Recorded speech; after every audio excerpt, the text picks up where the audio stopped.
So today we are learning Perek and Daly. Now that we've been meeting weekly, we are covering a lot of ground. And today we're going to cover the entire chapter in one sitting, so hang on for the ride. To do a brief summary, we've been talking for the last many classes about Ava and Yira, and how Ava and Yira are supposed to be this passionate experience to help us in our Avodas Hashem, so that our mitzvahs, our Torah mitzvahs, reach to higher levels than they're able to reach before, right? Because we don't want our Avodah to be stale and stagnant and just by rote. So we want them to be infused with emotion, and those two emotions are Ava and Yira, and that's what the Alter Rebbe has been talking about. The advantages of both. We've been talking about Yira. Now recently we've been talking about Ava. And we were talking about many hispaninuses that you can generate. You can use your mind to come to a place of feeling Hashem in your life, either by generating the awe, knowing that He is a presence in your life, and awareness of Him, developing that awareness of Him, or to feel a passionate love towards the Eibishter, what He gives to you, what He brings to your life. Now we're going to be talking a little bit about two different loves that are actually, according to the Alter Rebbe, universal loves and infinite loves. These are loves that are attainable by all, and not just attainable by all, but there's no discrepancy between whether you're a tzaddik or whether you're just a person on the street. Everyone has access to these loves, okay? What's interesting about this is because what we've been talking about up until now is how love and Ava and Yira both are very subjective. There's a level of like how much investment you put in is how much you will get in return. So if you're actually misbinding on the Eibishter, if you actually bring awareness of Him in your life, that's how much the passion and the experience you'll have from your investments, right? That's what a lot of what we've been talking about, the subjectiveness of our experience. And here the Alter Rebbe is bringing something else entirely. He's saying that there is a level of love that is attainable to you, and that is not commensurate with how much effort you put in. It's actually just there, and you have access to it. And it's the same as my shirtos. And that's requires some explanation, because we need to understand what does that even mean, because we've been talking so much about this subjective level of love, this I need to work hard to attain this level of love. So what does it mean that this is an equal kind of love that I can partake in, and the tzaddik can too, and the tzaddik of all derets, Moshe Rabbeinu can also partake in. So what does that actually look like? What does that actually mean?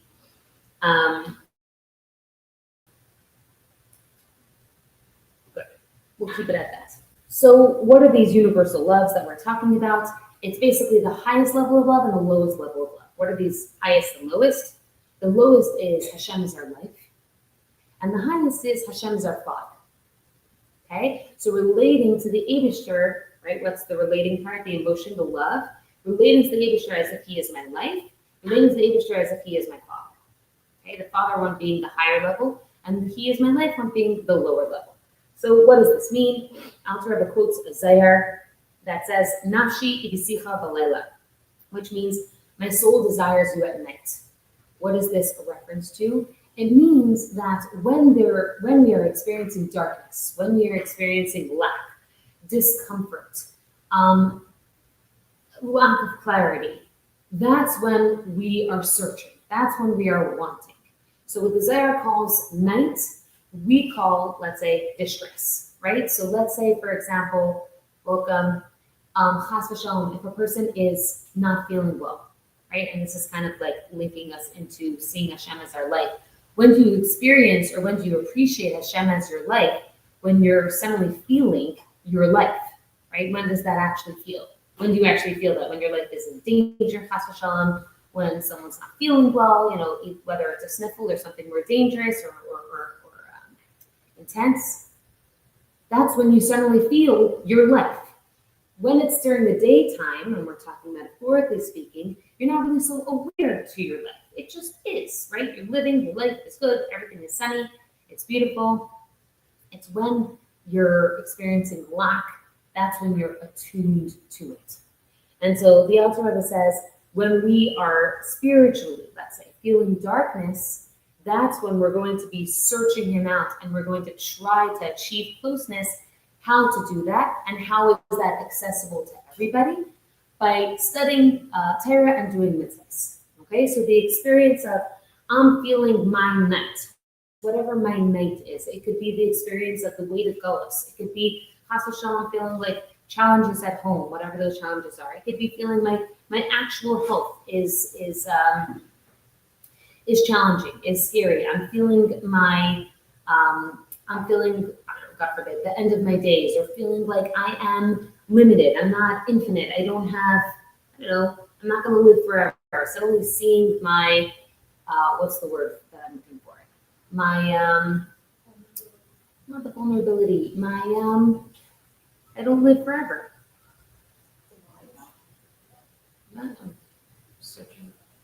My mortality, sorry. So, thank you.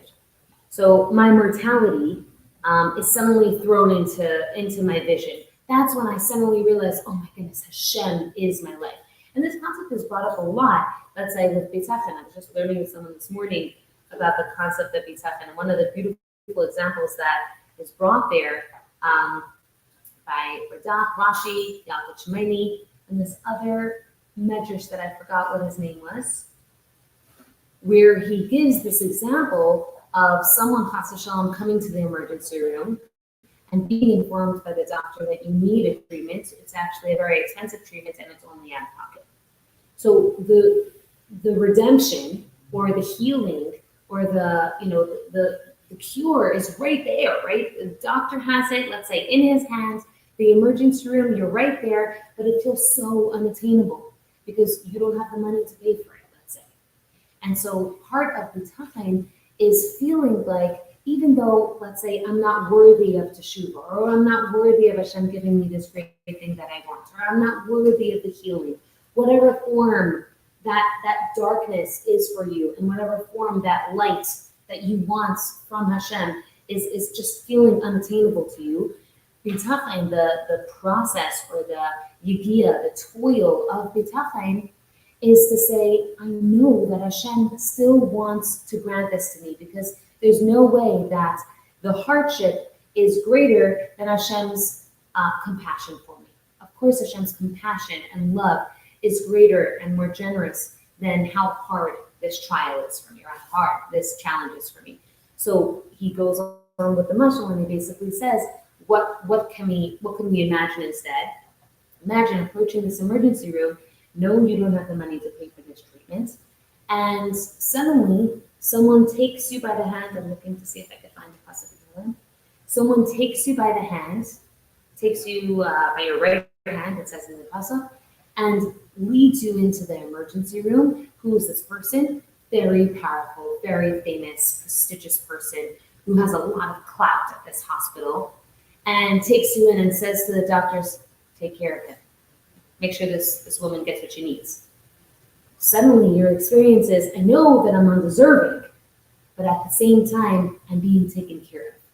That's the experience of Bitachon that Hashem requires, asks of us, that we should lean on him entirely, that we should just take him by the hands and trust that his compassion is greater than our worth. Why is that important? Because when we're looking at this whole experience of Hashem is my life, right? Oftentimes you could look at this as a truth. Of course, Hashem is my life, and I'm feeling my mortality right now. I know that he is the only one who can come and save me and take care of me and correct this challenge, whatever this is, whatever the darkness, whatever the night, the Zohar says night, whatever that night experience is for you. Am I really truly deserving of Hashem coming in and taking care of me, taking me out of this? But the Alter Rebbe says, what you can do to help yourself turn to that experience of light and knowing that Hashem is my life, and I just want to dwell on that and trust that he's going to take care of me, is study Torah and do mitzvahs, and that's something that is accessible to all of us equally. We all have that ability to engage with that. One of the examples is given based on this Zohar is this famous question in the Gemara, which is, what was the night for? Why did Hashem create night? And the two answers that are given in the Gemara is either to sleep or to study Torah. And the answers feel so different, right? Like one is like a technical concept of self-care. You need to rejuvenate, your body needs this, so you need to sleep. And the other one, the reason why night was created was in order for you to study Torah.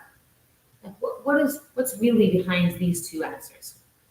And the answer to that is, the explanation is that when a person goes to sleep, where's their neshama?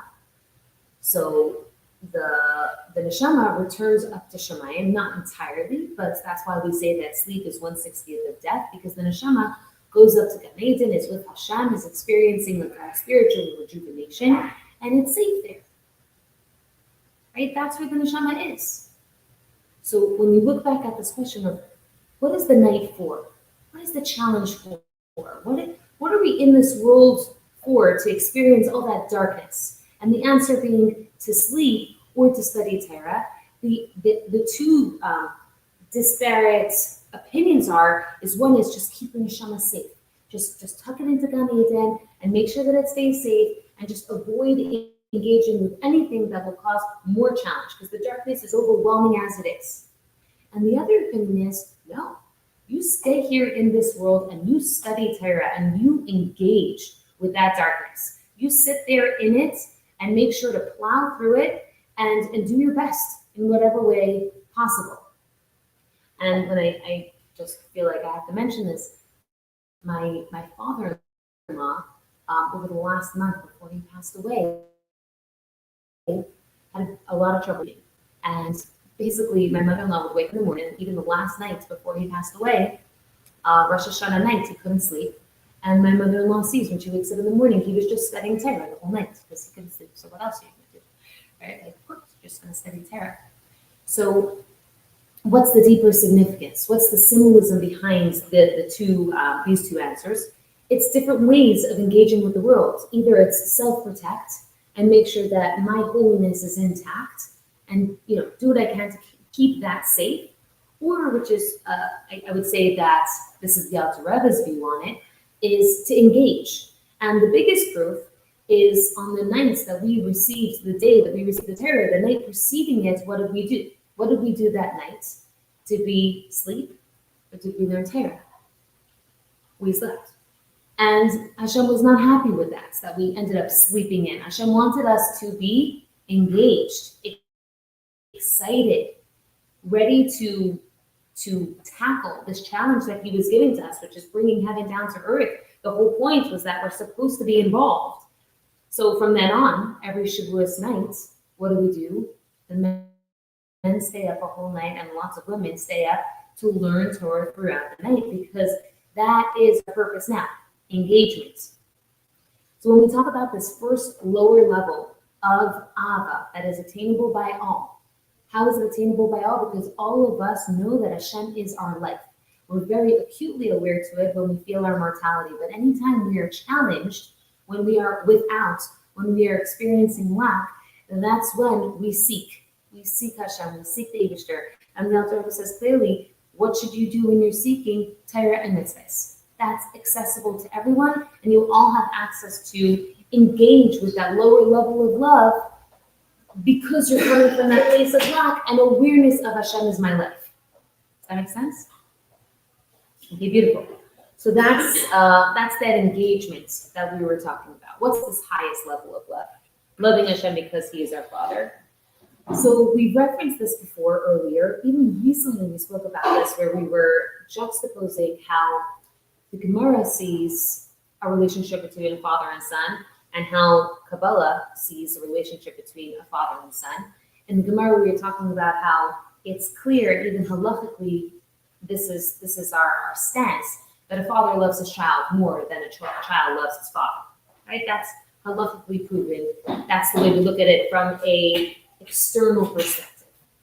The Zohar, Kabbalah takes a different take on this relationship of father and son. And the Zohar says that there's a possibility for a son to not just love his father more than the father loves his son. We're not even talking about that. To love his father more than he loves himself.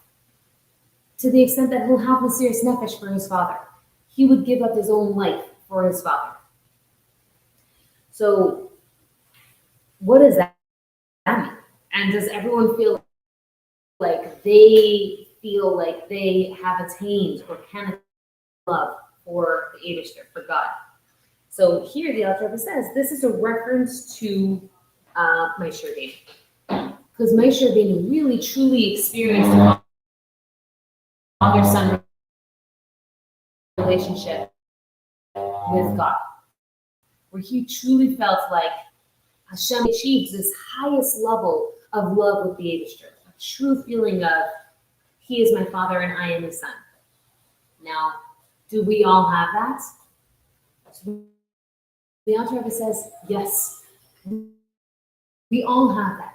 Even if we are not conscious to that level of love in our world, and we're not conscious to it, it's still there. And because it's still there, we can still somehow experience that level of love. Okay? What does that mean? Again, going back to what we were talking before, this is not a personalized or subjective love. This is a love that's attainable to all. So up until now, remember, we've been talking about how hard I work is how high I'm going to achieve in my depths of love towards the Abishter. Now we're talking about a love that you're not necessarily conscious to, but is actually the highest level, the level that Moshe Rabbeinu reached with his experience with the Abishter, and his love to the Abishter is the one of father and son, and we also have that within us, even if we're not conscious to it. So the talks a little bit more about this. What does that mean? What's the point? How does that really help me? So the Alter Rebbe says, let's look at it this way. Even if I'm not conscious to it, a part of me is. So at least a part of me is still experiencing that level of love. And then he says, I just also want to say that Moshe Rabbeinu was a general soul, which means that he is the soul that is connected to all the other souls of the generation. In every generation, there's a leader that is a conglomerate of all the other souls. And because of that, he has a connection to each and every one of us. And because we have a part of Moshe Rabbeinu inside of us, that gives us access to this level of love. Whether we're conscious to it or not, it's there. So just trust it and lean into it and know that you have that level of love, which is the highest level of love. And then the Alter Rebbe says, even if it's not a felt sense, even if it's not your real experience, you physically feel like this is what's happening, I'm experiencing the highest level of God, the fact that I know that it's a part of me or part of my experience still inspires me to act better, to behave more like a Tzariyid, to engage more in my relationship with God. So even if I'm not actually consciously experiencing this father-son relationship, this highest level of love for God, I still am inspired to behave a little bit better. And for that reason, it's very important. It's important to remember that this highest level of love is attainable to me. Another piece that Alter Rebbe says is, and Alter Rebbe quotes this throughout the Tanya, which is, Hashem connects a good thought to a deed. So even if you don't quite know this idea, or you're really fully there, or all of your experience fully serving God, if you think about it, and you really intend, you wish, you desire, you yearn to be on that level, Hashem will connect the fact that you yearn to be on that level as if you actually did it. Which means, back to what we were talking about earlier, which is we're trying to get our Torah and mitzvahs to have these beautiful wings of passion to reach up to different worlds. So what that means is if I just kind of relied on my own lower level of Ava and Yira, or my subjective level of love towards God, which was only based on how much I contemplated that day, my Torah and mitzvahs, or my service of God, would only reach a certain level. But the Alter Rebbe is saying, don't limit yourself to that, because really know that it's not only limited to your subjective avodah, your subjective toil in your love and fear. There's actually a part of you that subconsciously reaches way higher. And if you just even yearn for that level of love for God, then God will connect it as if you're actually there. And he'll make it as if That's actually your true experience. So then your deeds are reaching a different world, a different sphere of connection with God. Even though you haven't done that with your subjective avodah, Hashem's connecting it as if you did. Yes? So then the question arises, which is, if someone's a pragmatist and a realist, and they also like to see something through to the end, why am I going to engage with something that I'm never really going to be conscious to? Like, I'm never going to actually get there. And this kind of harkens back to Perek Lamed Aleph, I believe, earlier, I think in the Lameds, where we were discussing the concept of teshuvah, where a person learns from the Alter Rebbe that I keep on doing teshuvah, but I'm never really going to get there because I achieved this level of teshuvah, right? Or maybe like a spiral staircase. I achieved a level of teshuvah, and then I come around and I come right back to it. I'm like a little bit of a higher level, but I'm still coming back to what happened, what I did wrong. I'm still feeling that limitation. So if I'm never going to get there, why should I keep trying? It's so discouraging, right? And the Alter Rebbe makes space for that. Like, he discusses it. He says, I get it. It's really hard to keep on going at it again and again and know that you're never going to fully achieve becoming a tzaddik or fully let go of this sin entirely because you can't achieve a complete level of teshuvah. And the Alter Rebbe answers in different places throughout the Tanya, but he gives a bunch of answers. And one of the answers is connected to what we're talking about here. A few of the answers are connected to what we're talking about here.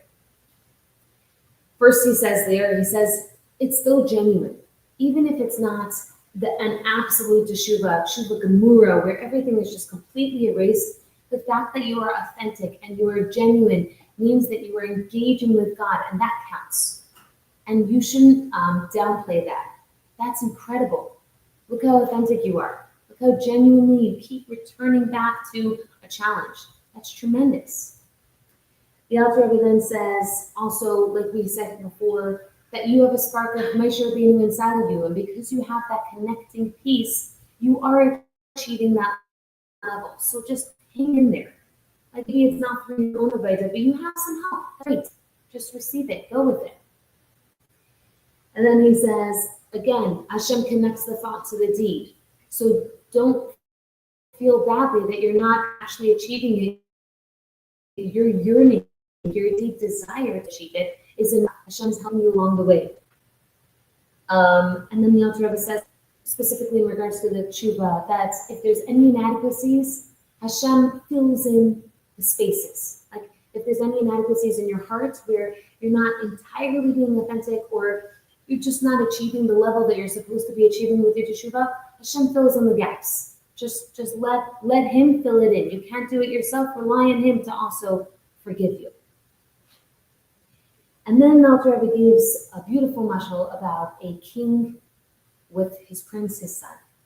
And the king is dressed in his resplendent robes, and his son comes in, and son has been through something.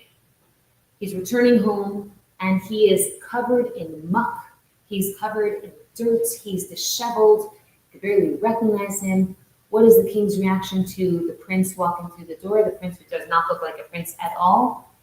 He takes him into this big, huge beer hug. Why? Because the external trappings of his son doesn't change the fact that he is his son. So what if he's covered in mud and muck and everything is torn and disheveled? That doesn't change the facts on the ground. The fact on the ground is his prince, and it's his prince, it's his son, and he loves him nonetheless.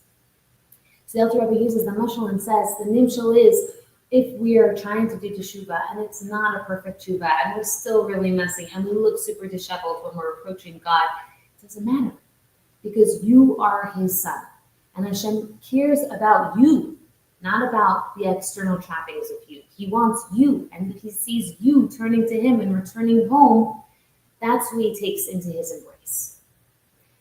And then the Alter Rebbe says something that's fascinating.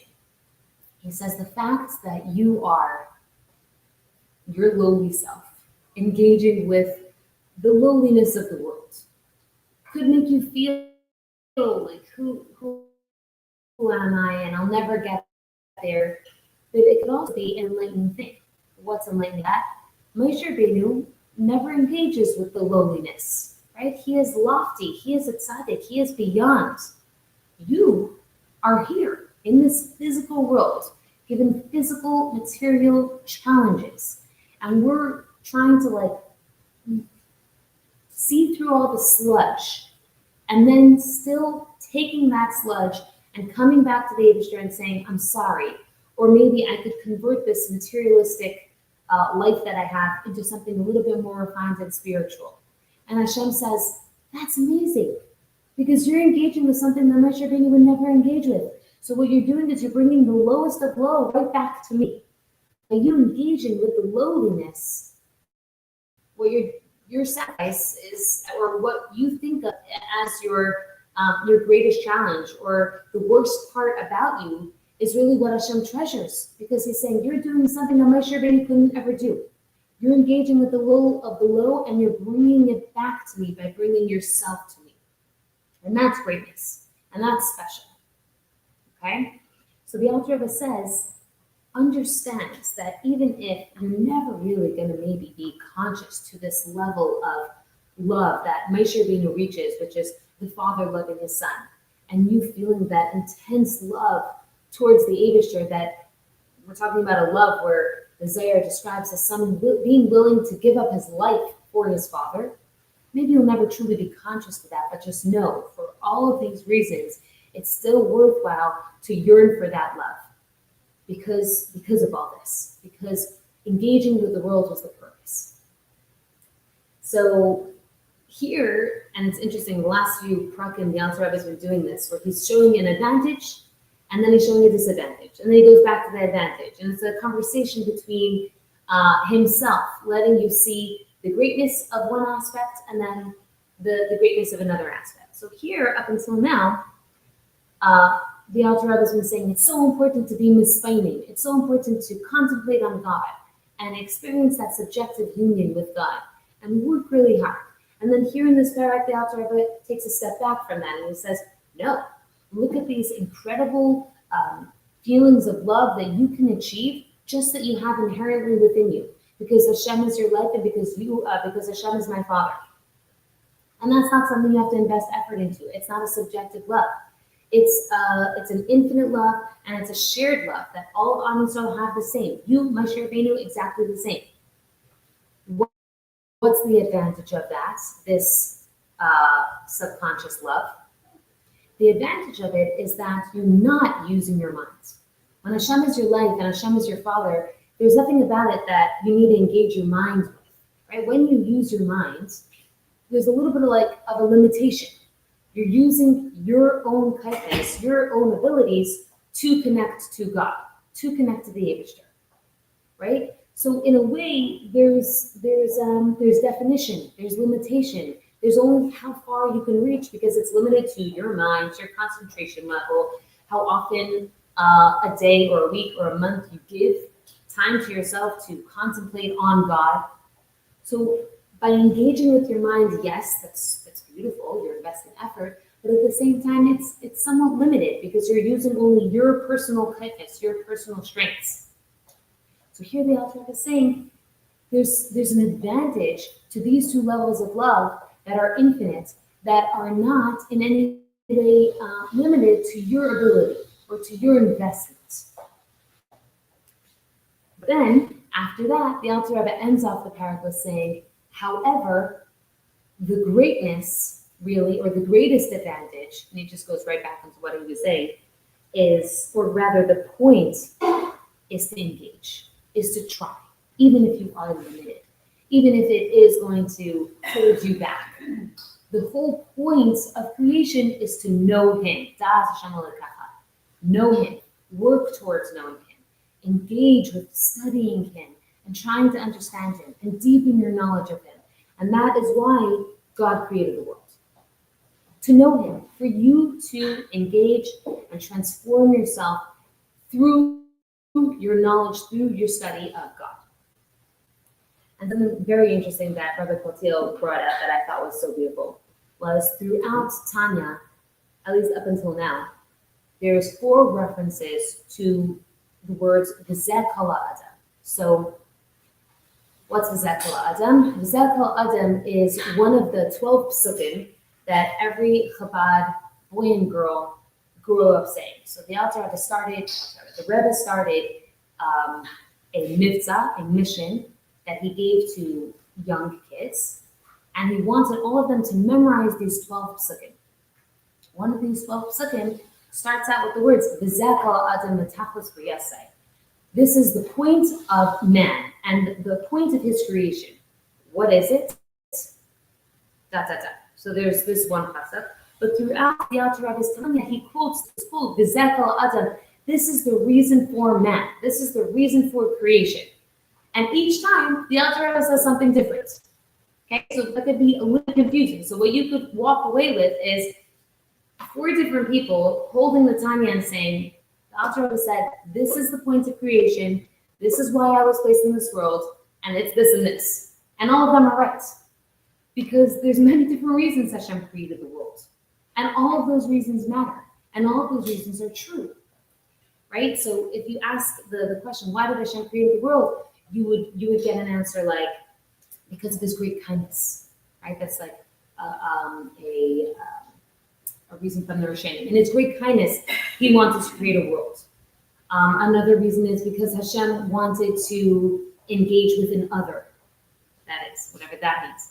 Hashem had a desire, or a Rebbe desires here, which is Hashem wanted us to transform something, to change something, for there to be toil. So here in chapter 17, it says, V'zeh kol ha'adam. This is the reason for creation. This is the reason why man was put on this earth. Why? To do mitzvahs. Not just to feel feelings towards Hashem. Just to do mitzvahs. You are placed on this world to act and to serve. And that's it. Later in the Tanya, in chapter 33, the Alter Rebbe says, the reason, V'zeh kol ha'adam, the purpose of creation, the reason why you are placed in this world is to bring God into your mind, so that your mind can be a host for the Eibishter, and your mind can transform by being a host and making space for God in your world. Chapter 37, V'zeh kol ha'adam, the reason why you were created and the reason why the world was created is not just to have him in your mind, but to transform the world, to bring God into this world and to allow to make space for him in this world. That's the Tachlis Sabriya. That's the reason why creation happens. And in chapter 44, our chapter, the Alter Rebbe again says, V'zeh kol ha'adam, the reason for your literal creation, the reason for you being in this world at this time, the reason for the whole entire world is to know God. That's it. So the Alter Rebbe ends off the Perek with explaining the great advantage of the subjective toil that we were talking about earlier in learning about Hashem and in trying to create our own subjective love towards the Eibishter. That's not to say that the subconscious love, the lower level love where Hashem is our life, and higher level love, which is Hashem is our Father, those are not important. They are so important. And we should yearn for both of them. And we should strive towards both of them. But the Alter Rebbe finishes off the Perek by saying that just remember, the point of creation is to know God. And even if you have that subconscious love for Hashem already happening inside of you, and yes, you just need to be aware to it in order for Hashem to connect the thoughts and the deed, it's still so important. And the whole purpose of creation is to know him and to invest your own personal subjective efforts towards learning about him and making his reality your reality. So that is Perek Mem Dalet. Again, the Alter Rebbe goes back and forth between advantages and disadvantages, but the main purpose that the Alter Rebbe is trying to bring here in this like chunk of these Prakim in the Tanya is to help us understand that this is not far from us. This is attainable to us. And he basically outlines for us so many different ways for us to feel connection to God. That's the whole point. He wants us to feel connected. He wants us to feel a love and a fear. He wants us to have das, some sort of like really deeply connect, not just know about it in theory, not just rely on it because I was born into a firm family, or because obviously I connect with God because I perform Torah mitzvahs. No, he wants it to be something that feels and is real.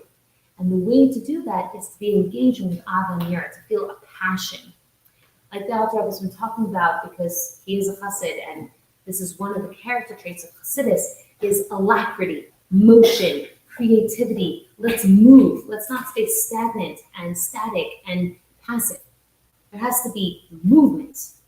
And so the Alter Rebbe is saying here, if you want to experience movement, alacrity, a relationship, it has to be alive. And that vitality has to come from some sort of passion. And Alter Rebbe here is saying that ava that we're striving towards is attainable in many different ways. There could be a conscious one, there could be a subconscious one. Both of them, please engage with, because whatever it takes, the point is to connect with him. And I actually want to acknowledge all of you. You're already doing that, showing up to that class and trying to engage with the words of the Tanya, trying to engage with God in a very real way. And I just want to give you a bracha that it should feel real, and it should translate into actual avodah. So hopefully, coming off of this class, it lingers, it stays with you, it opens something up for you. I was coaching right before I got here, and a woman asked a really great question. Doesn't matter her subjective question, but basically the experience that she was talking about was a stuckness. She was stuck. And we were talking about how she was stuck and how this kind of translated into a concept of like learned helplessness. And we've spoken about this before, where the famous example of learned helplessness is the elephant, the baby elephant, who's been tied to a stake since he was a little, what's it called? A baby elephant is called a calf. So since he was a calf, he's been tied to the stake. And when he was a young calf, even though a baby calf, the elephant is probably very strong, he couldn't quite pull himself away from that stake. But then he grew into this powerful male elephant.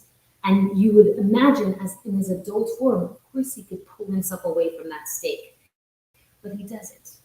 Why? Because he has learned from his young years, from his days, that that's not possible for me. It's not attainable for me to pull myself free from the stake in the ground. So that's a concept called learned helplessness. Now, in ways, we all go through that. We all experience that. And that's that stuckness where we feel like there's nothing possible outside of the circle that I'm in right now, or the place that I'm in right now. And what Chassidus brings to us, and this is what we were talking about in this coaching call, was now that we introduce something else, something different, there's suddenly an opening. And that opening is like opening yourself up to another world where I'm not limited to this circle or this learned helplessness or this stuck limitation. And now I have a window into something more beyond. I might not be there yet, but I can see outside the window and I could see what is available to me. And if I'm open and I'm willing and I'm flexible enough to try something new, I could break out of that shell, literally like that eggshell, and poke myself out and see if there's something else out there that I can engage with. And that's how I look at studying Chassidus. Every time we study Chassidus, every time we learn, like the Alter Rebbe is teaching us, he's saying, I know you feel stuck here. I know you feel limited by where you're at. I want to give you another possibility. I want to give you another way of looking at this. Maybe we could circle around and look at it from a different perspective. And he keeps coming back to that limitations that we set on ourselves, or very human parts of ourselves, and saying, I want to give you a glimmer of beyond. And if we could hear his message and say, okay, I just want to look at that glimmer. I don't have to do anything right now. I don't have to be there. I just want to peek through that peephole. Then what I'm doing is I'm breaking out of a limitation. And that's another bezekel, and that's the purpose of creation, to break beyond our boundaries, to break beyond our limitations. Every single day that we do that is avodah, is toil, is engaging. And that engagement is the purpose of the world. So thank you all for being here. And see you all next week.